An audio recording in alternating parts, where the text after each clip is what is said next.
அஸ்ஸலாமு அலைக்கும் வரஹ்மத்துல்லாஹ். பிஸ்மில்லாஹ், அல்ஹம்துலில்லாஹ், ஸலாத்து வஸ்ஸலாமு அலா ரசூலில்லாஹ், அம்மா பஅத். தற்பொழுது நாம் துல்ஹஜ் மாதத்தினுடைய பிற 8 யௌமு தர்வியா என்பதாக சொல்வார்கள். ஹஜ்ஜினுடைய கிரிகளினுடைய முதல் நாள் மினாவிலே நாம் நிற்கிறோம்.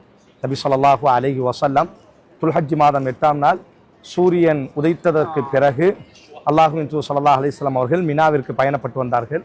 தற்பொழுது இந்த 2026ஆம் ஆண்டுக்கான ஹாஜிமார்கள் கிட்டத்தட்ட 18 லட்சம் ஹாஜிமார்கள் மினாவிலே இப்பொழுது ஒன்று கூடியிருக்கிறார்கள்.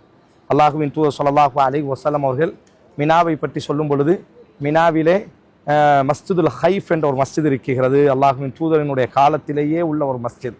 கிட்டத்தட்ட 70 நபிமார்கள் அந்த மஸ்ஜிதிலே தொழுததாகவும், மூசா அலைஹிஸ்ஸலாம் இஹ்ராம் அணிந்து அங்கே தொழுததை நான் காணுகிறேன் என்ற ரீதியில் அல்லாஹுவின் தூதர் ஸல்லல்லாஹு அலைஹி வஸல்லம் அவர்கள் கூறினார்கள்.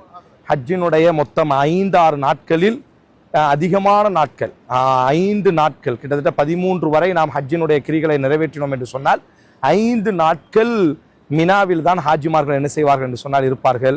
இன்ஷா அல்லாஹ் நாளைய தினம் ஃபஜ்ர் தொழுகைக்கு பிறகு மினாவிலிருந்து ஹஜ்ஜினுடைய மிக பிரதானமான நாளான யௌம அரஃபாவை நோக்கி ஹாஜிகள் அனைவரும் பயணப்படுவார்கள். இதுதான் மினா.